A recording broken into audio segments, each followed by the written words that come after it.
chers confrères, honorable présence, permettez-moi de vous présenter un aperçu sur notre étude sur la lymphohistiocytose hémophagocytaire à propos de 40 cas, mieux connus par l'abréviation HLH. On va suivre le modèle de d'IMRAD. Et comme introduction, la lymphohistiocytose hémophagocytaire est un groupe de maladies rares caractérisé par une suractivation du système immunitaire. Elle est primaire, intéressant surtout la population pédiatrique liée à des mutations génétiques affectant la cytotoxicité lymphocytaire avec un désordre histiocytaire, ou bien secondaire déclenché par des infections, des maladies auto-immunes ou bien des néoplasies, surtout idiopathiques. C'est une maladie qui reste rare avec un pronostic vital qui est mis en danger, et dont l'incidence est de 1,5 cas pour 1 million pour ce qui est primaire. Alors, plusieurs problématiques s'imposent pour la bonne prise en charge, parmi lesquelles il y a l'absence d'un registre sur l'incidence nationale. C'est une pathologie qui reste méconnue et sous-diagnostiquée, de part par l'absence de sensibilisation des praticiens et d'autre part par le tableau symptomatique qui est très variable. Alors, notre objectif principal est de partager notre expérience de notre service, tout en précisant les caractéristiques cliniques, biologiques, étiologiques, ainsi que la prise en charge dont notre malade en bénéficie. Alors, concernant les patients et les méthodes, c'est une étude rétrospective descriptive, s'étalant sur une période de plus de 15 ans, allant de 2007 à 2022, menée au service d'immunologie clinique pédiatrique, l'hôpital universitaire Abdelrahim Harouchi, de la P1, et intéressant tout patient hospitalisé au service d'immunologie clinique et qui répond aux critères diagnostiques de HLH 2004 de l'Histiocyte Society. Alors, via une fiche d'exploitation des dossiers des patients hospitalisés. Alors, pour le diagnostic positif, soit il doit répondre soit aux 5 des 8 critères de JACA 2004 ou bien l'identification de mutations de la HLH.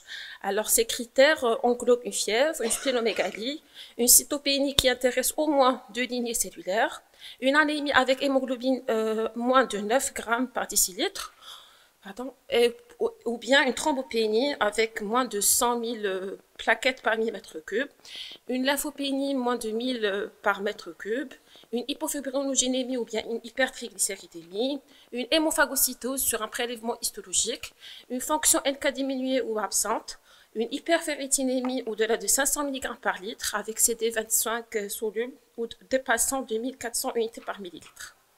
Alors, concernant les résultats, 40 patients ont été collectés dans les extrêmes d'âge allant de 2 mois à 13 ans, avec une prédominance masculine. Une consanguinité a été retrouvée dans 65% des cas. Quant aux antécédents des cas similaires ou bien décès dans la fratrie, 5 cas de SCID ont été retrouvés, 2 cas de granulomatoseptique chronique et 12 décès dans la fratrie par HLH probable. Alors, sur le plan clinique, le maître symptôme était une fièvre dans 90% des cas, suivi d'une splénomégalie dans 80% et une hépatosplénomégalie dans 62%.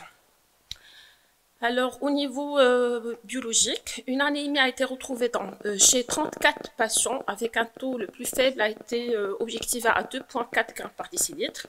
Une neutropénie a été objectivée chez 20 patients, équivalent de 50% de notre série, et une thrombopénie chez 30 patients de notre série.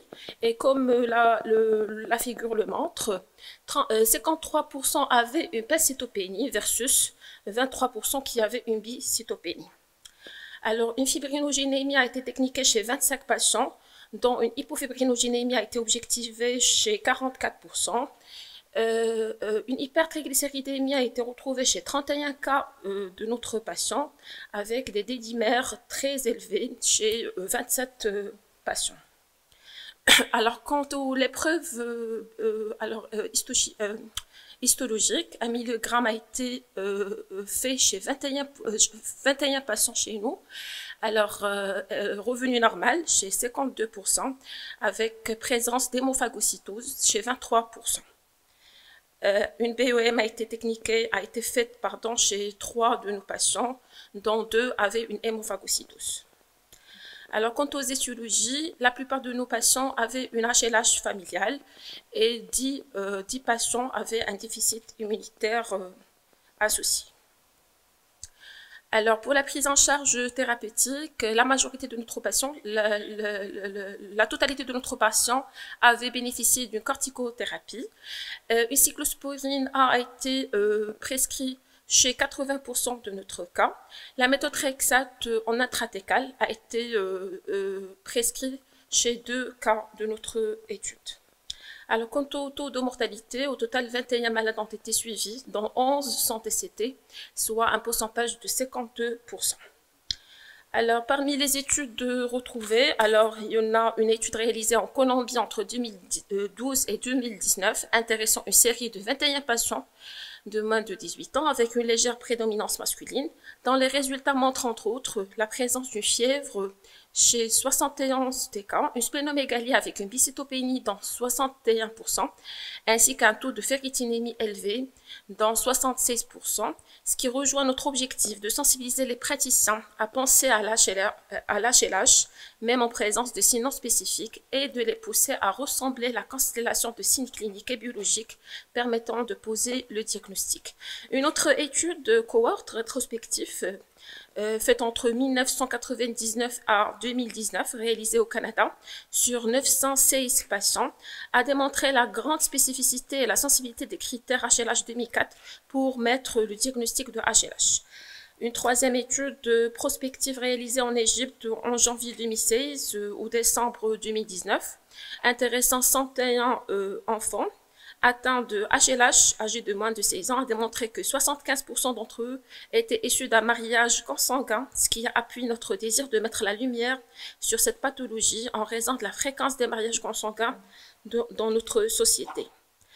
Alors ici, un travail mené à Singapour en janvier 2021 concernant 32 études englobant 454 patients suivis pour HLH, dont 267 ayant nécessité une prise en charge en soins intensifs et dont le taux de mortalité s'élevait à 67% pour HLH primitif. Concernant le protocole thérapeutique, alors révisé en 2004, proposé par l'Histology Society, comporte deux phases, une d'initiation intensive qui dure au moins 8 semaines, puis une phase de soutien non systématique. Dans la dexaméthasone, l'association se base sur la dexaméthasone en association avec la cyclosporine A. L'injection intrathècale du méthotrexate n'est recommandée que ces signes neurologiques persistants après 2 semaines de traitement ou des anomalies du liquide céphalorachidien. Les patients avec des antécédents familiaux aux symptomatologies persistantes ou ont présenté une rechute au cours de la phase d'initiation bénéficient de la deuxième phase du traitement, qui est la phase de soutien, basée sur des bolus dexaméthasone associés à l'ectoposite avec la cyclosporine A dans l'atteinte d'une greffe de la moelle osseuse. Alors, en guise de conclusion, l'HLH reste une affection qui est rare et toujours grave, mais guérisable et toujours encore sous-diagnostiquée, d'où l'intérêt de la sensibilisation et de la prise en charge diagnostique et thérapeutique urgente par les praticiens et dont le traitement curatif est basé sur la greffe de la moelle osseuse. Merci.